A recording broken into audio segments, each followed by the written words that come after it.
Dear audience, السلام علیکم۔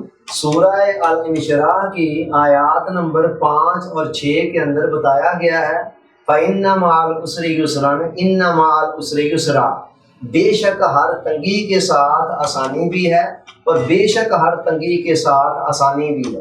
یہاں جو پیغام دیا جا رہا ہے اگر اس کو سمجھ لیا جائے اور ذہن نشین کر لیا جائے تو انسان زندگی کے نشیب و فراز میں اور ہر قسم کے تلخ حالات کے اندر بھی اپنی ہمت اور حوصلے کو برقرار رکھ سکتا ہے۔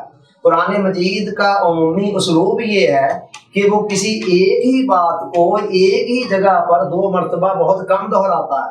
یہاں اللہ تعالیٰ نے کیا فرمایا؟ ایک ہی بات ہے جس کو دوسری آیت کے اندر دہرایا جا رہا ہے اور بالکل ساتھ ہی دہرایا جا رہا ہے۔ فرمایا فَإِنَّ مَعَ الْعُسْرِ يُسْرًا، پس بے شک ہر سختی کے ساتھ ہر مشکل کے ساتھ آسانی ہے۔ ان مع العسر یسرا، بے شک ہر مشکل کے ساتھ آسانی بھی لگی ہوئی ہے۔ بعض اہل علم نے تو یہاں اس تکرار سے بڑا ایک لطیف نقطہ نکالا۔ انہوں نے کہا کہ عسر کے اوپر الف لام ہے اور یہ الف لام کیا کرتا ہے؟ عربی زبان کے اندر یہ نکرہ کو معرفہ بنا دیتا ہے، جیسے انگریزی کے اندر دی معرفہ بنا دیتا ہے نون کو۔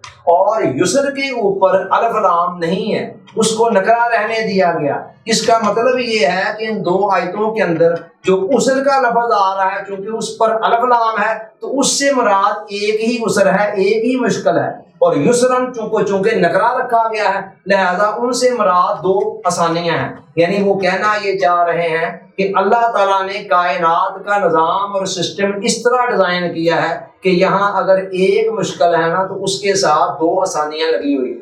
انسان کے اندر جو فطری طور پر کمزوریاں پائی جاتی ہیں نا، ان کے اندر ایک کمزوری ہے کہ انسان بڑا جلد باز ہے۔ قرآن نے کہا وَكَانَ الْإِنسَانُ عَجُولًا، انسان جلد باز، اور دوسری یہ کہ وہ بہت جلد گھبرا جاتا ہے، مایوس ہو جاتا ہے۔ اِذَا مَسَّهُ الشَّرُّ كَانَ يَئُوسًا، جب اسے کوئی دکھ تکلیف بیماری مصیبت پہنچتی ہے تو وہ ساتھ ہی مایوس ہو جاتا ہے۔ یہ دونوں چیزیں مل جل کر انسان کی سوچ کو منفی سمت کی طرف لے جاتی ہیں اور وہاں سے پھر انسان کی تباہی بربادی کا آغاز ہوتا ہے، اس کی بہترین صلاحیتیں تباہ ہونا شروع ہو جاتی ہیں اور بعض اوقات مایوسی کے اس لیول پر چلا جاتا ہے جہاں وہ اپنی جان کو اپنے ہاتھوں سے ختم کر دیتا ہے۔